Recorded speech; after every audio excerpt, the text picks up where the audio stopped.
Titumanya Tangayay Fafantatro fisanzanyao Efa voasoratra ao am-boky fiainana Fizao efa natsangana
Ary nahita lanitra vaovao sy tany vaovao ao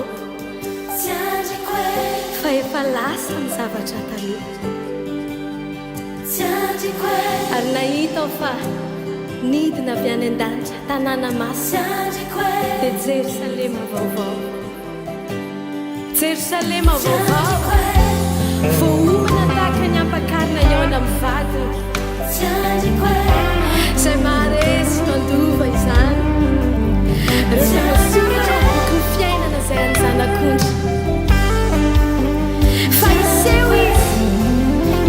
an-dramanlanitra izy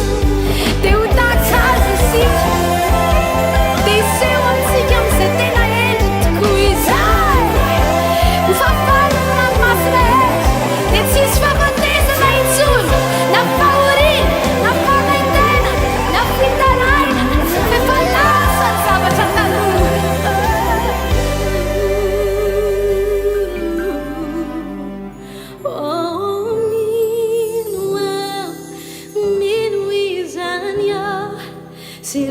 te mifikasana